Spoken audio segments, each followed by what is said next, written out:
rock and roll trucker. Welcome to the Rock and Roll Trucker, the channel that likes to rock and roll, the channel that likes to play. We love to eat, we love to truck, we love to see the world around us and just have a big old time.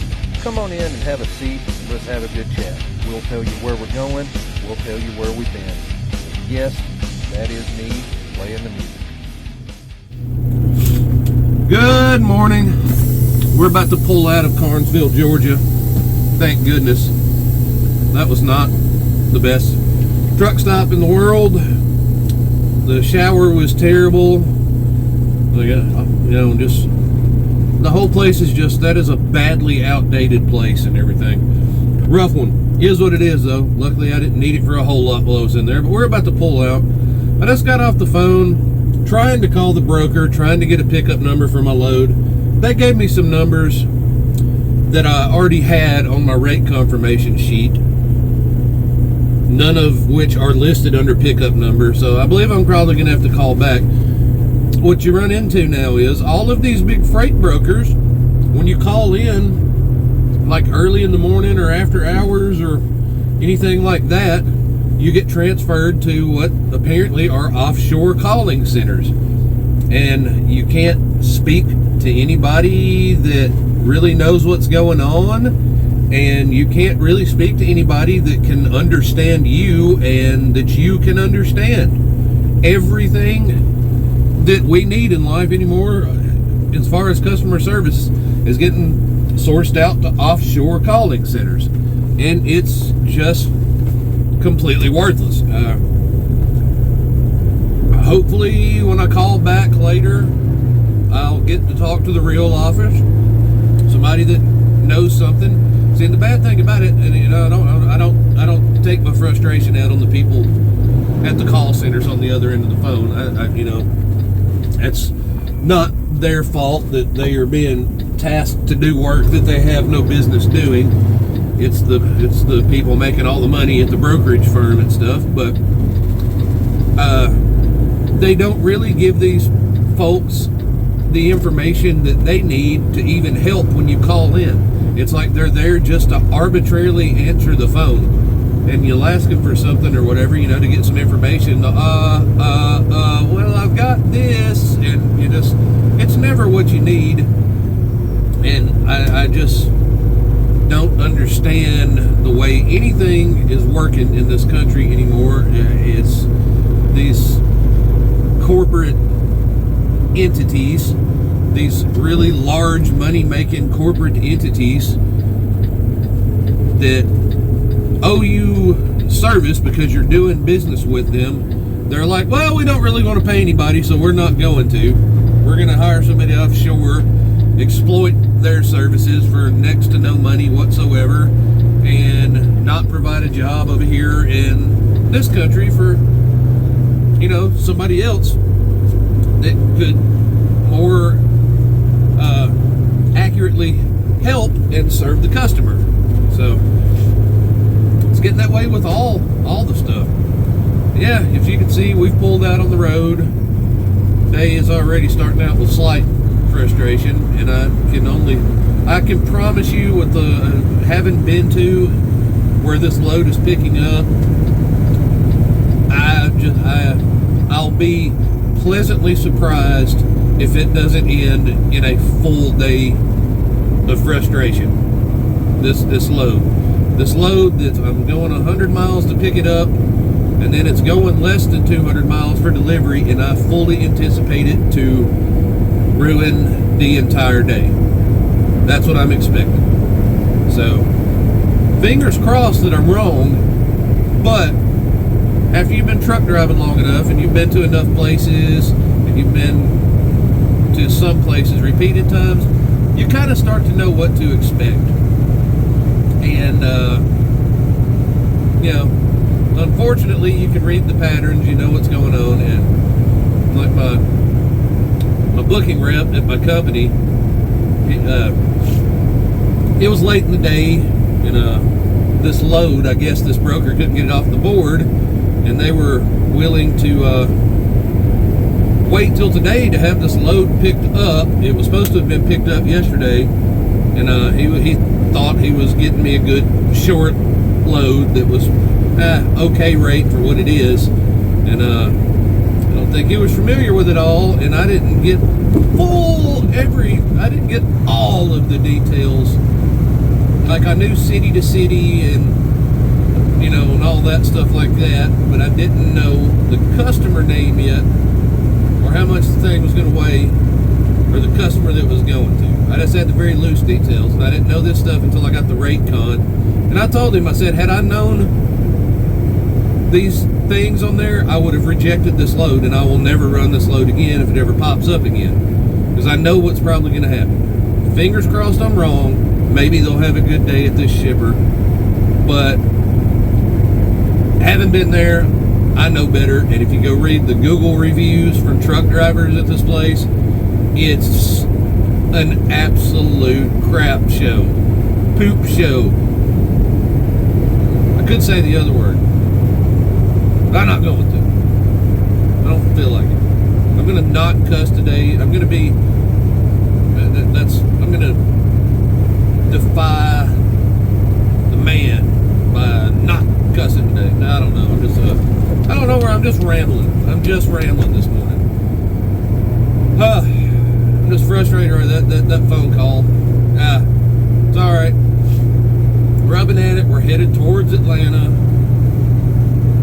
You know what that means.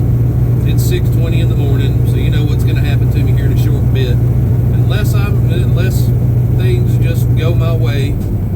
You can see traffic in my future. You can see sitting on 285, creeping through traffic. So that's why I've left so early for a 9 o'clock appointment, because you kind of got to plan ahead for Atlanta.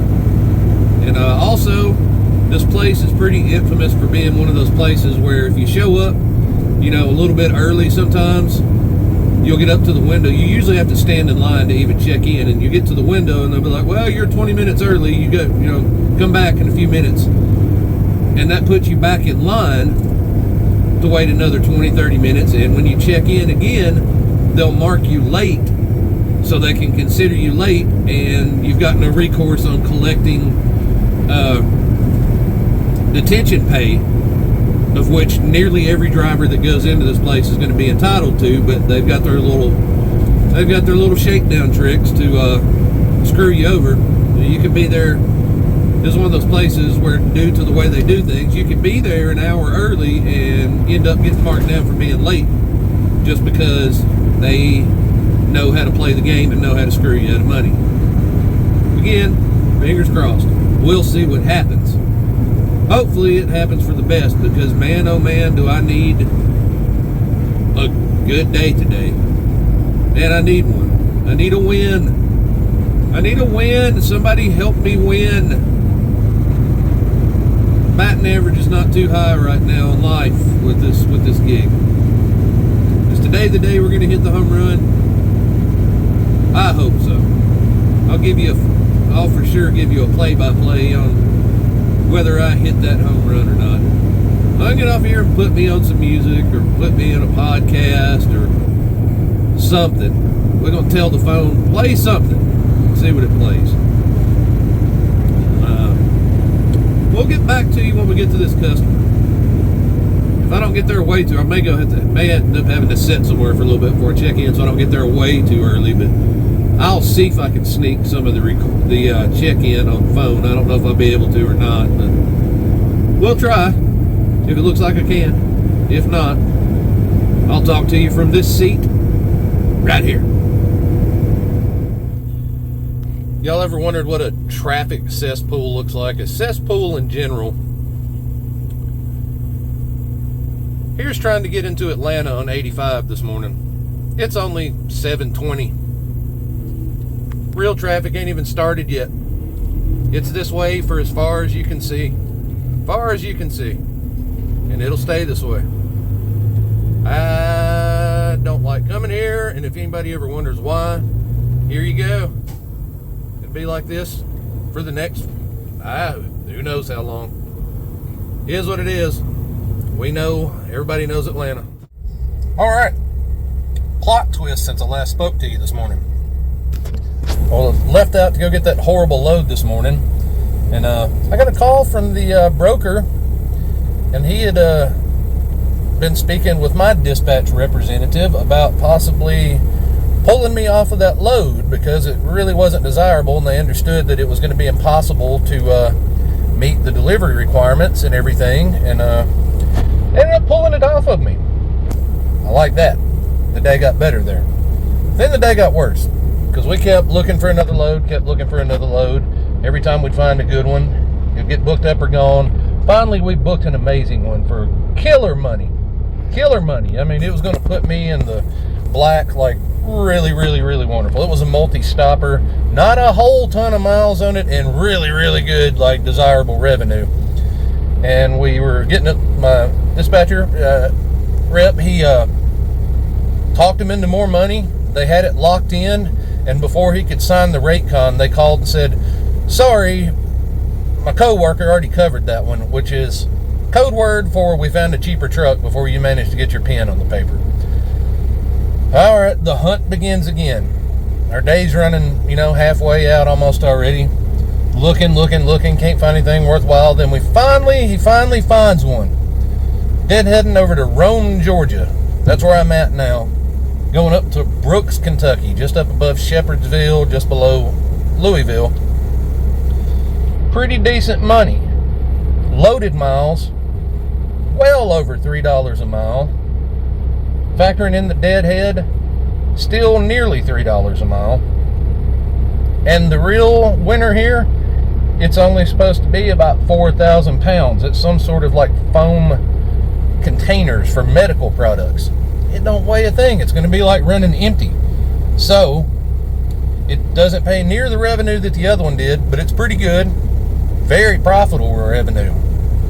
Up near $3 a mile in this environment, I'll take it. That's a win. It's short notice load added onto the board, and my guy just found it just right place, right time while he was looking and calling, and boom, here we are.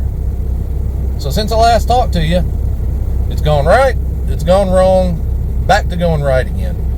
I am really dreaming and hoping that it stays that way. This should be a great load. It really should be. It delivers tomorrow, and it should leave enough time to either deliver another one tomorrow or get some really good revenue to run over the weekend and deliver either over the weekend or on Monday, and really put this pay period in the black. I like it. Started off horrible. I told you one day I was going to be able to get on here and give a video and say something went right. As of right now, this is going very right. So, I'm not all full of bitches and complaints, or just bad luck all the time. At least I hope not. I probably shouldn't say that too soon. But yeah, here we are. We got something. We got something going. The sun's not out, but if it was, that would just cap it off. It'd be a bright, sunny, cheerful day. It was very stressful the first half, but it's played out into a okay second half of the day. Here's the hoping it stays that way. I'll take y'all on a ride with me here in a little bit once I get checked out of here. They're already loading it. I don't even think I'm going to be here very long, and that's even more awesome. So yes, good things for once. Good things. Holler back in a bit.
after I told you about everything earlier.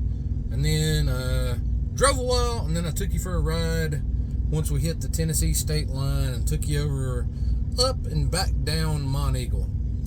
And I don't know if y'all noticed, I don't know if you could tell in the hyperlapse, but for most of the downside of Mont Eagle there, the truck in front of me, I don't know if y'all could see the smoke rolling off his brakes there. That poor fellow white smoked those brakes all the way down to the bottom. I finally got around him there, as you can see, but man, boy, I was inhaling his secondhand smoke. That is for sure. Sorry this camera's so jerky. I walked and I went out to dinner, and I'm parked. I'm just I'm at exit 2 on I-65 in Kentucky, in Franklin, Kentucky. I managed to squeak into a parking space with no time remaining on my time, but I figured out how to avoid a violation. No violating on this end. Not today. Might get me tomorrow. Didn't get me today. But I walked off and went to dinner and everything, and I'm back. And I didn't feel like setting my phone up on a stand. Blah, blah, blah, blah, blah, blah, blah. Here I am. You get me with my awkward halo light and everything. I know it's not professional, but we're not Spielberg. We've went over this before. I'm a truck driver. I'm a truck driver with a phone. And I get on here and I like to talk to y'all and try and give y'all some little semblance of an introduction into what the daily life of a truck driver is. We're here. The first part of this video, things looked really ugly. And the week is still not over yet. And it's still not a full win.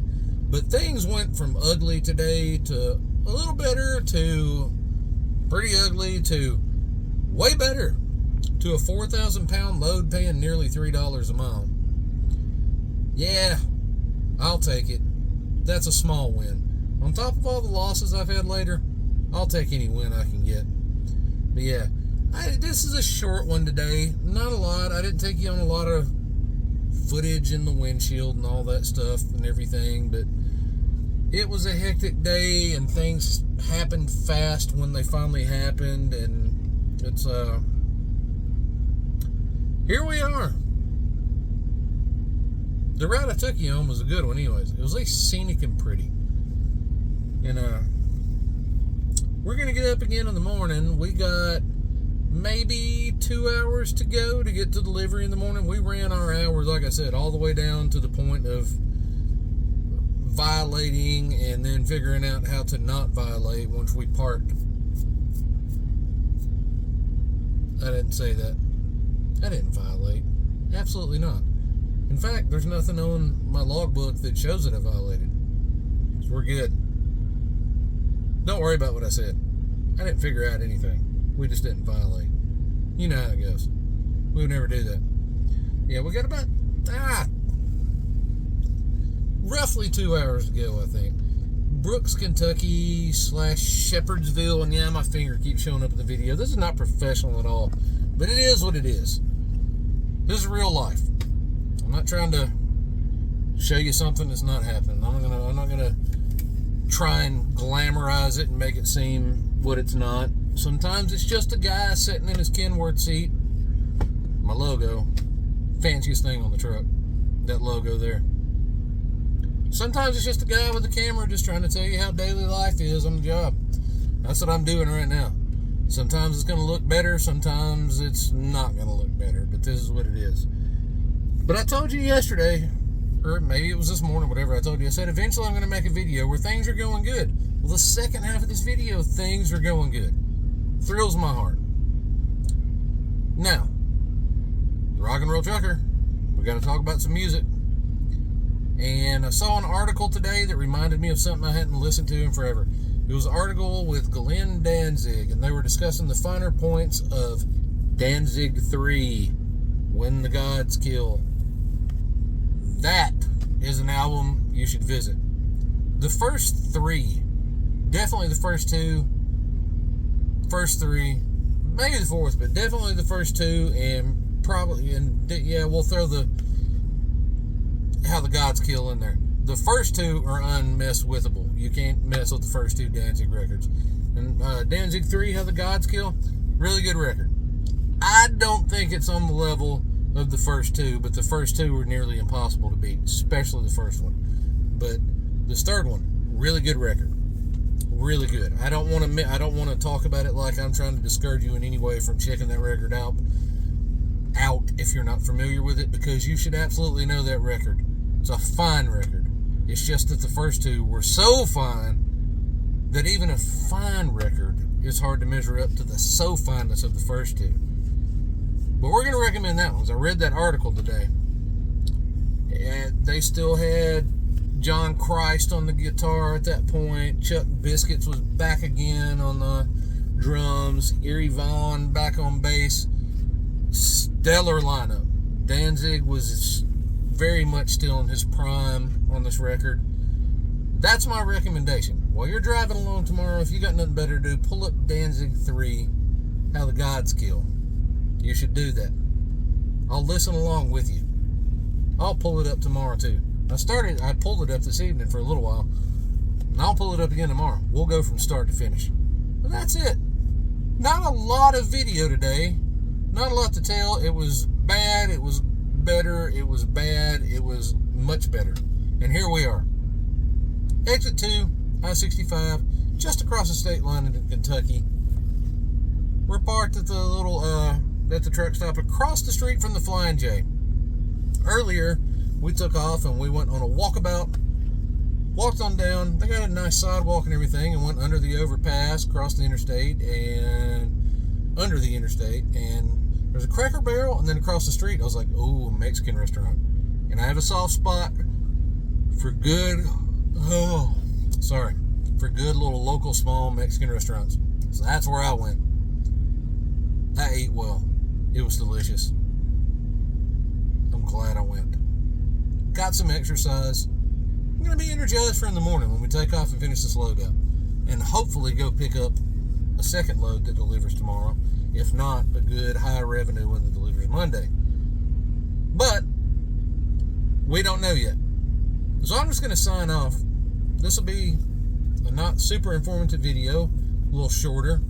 And I'll leave you the screenshot of the album artwork for Danzig 3, How the Gods Kill. You go listen to that tomorrow. You sleep well, or have a good morning, whatever it is when you watch this. I'm signing out, and I'll talk to you later.